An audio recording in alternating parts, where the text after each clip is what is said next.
Title: My aunt accidentally sent me a video of my family calling me a pathetic failure while I'd been paying their bills for years.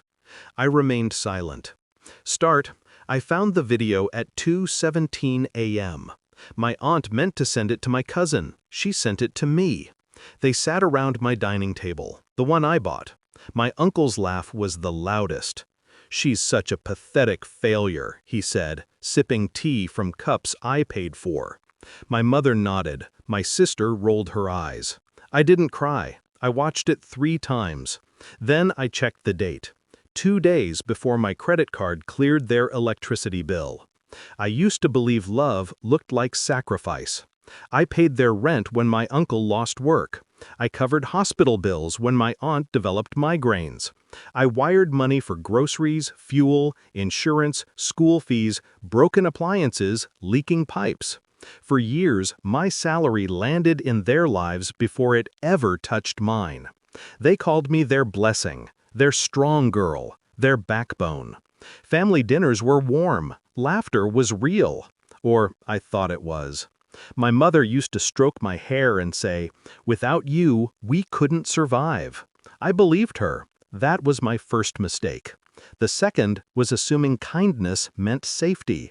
The video changed everything. My heart didn't shatter, it froze. Pain is loud. Rage is reckless. But clarity? Clarity is surgical. I noticed things I'd ignored before. Bank transfers that were slightly too frequent, emergency requests that came right before their vacations, receipts that never matched, silence when I hesitated, guilt when I asked questions. They hadn't just used me, they'd resented me for being useful. That night, I didn't confront anyone. I started building a quiet war room inside my head. I pulled my bank statements from the last 5 years. I cataloged every transfer, every late night please help, every fake emergency. I installed a finance tracker they didn't know about, disguised as budgeting help. They gave me full access to their accounts because they trusted me. They shouldn't have. I learned where the money really went. Designer bags for my aunt, private tuition for cousins who never thanked me, restaurant charges on nights they claimed they were just at home. I took screenshots, backups, cloud storage, time-stamped. Then I did something beautiful. I stopped sending money quietly. I created a contract, a neat, legal-looking family assistance agreement. I told them my company required formal documentation for financial aid tracking. They didn't read it. They just signed. Everything from that point forward was traceable, reversible, and controlled by me. They thought I was being responsible. I was being lethal. The next payment was due at the end of the month. I let them feel comfortable. I became warmer, kinder. I cooked for them, listened to their complaints, smiled more.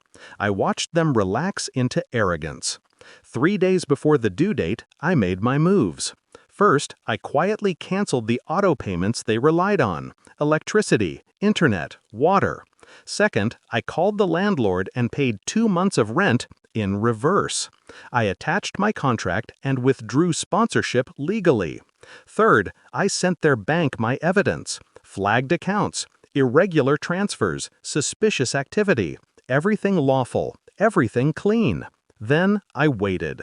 The power went out first. My phone lit up. Did something happen to the electricity? I didn't answer. Then the water stopped. Why is this disconnected? Silence. Then the rent bounced. My uncle actually drove to my place.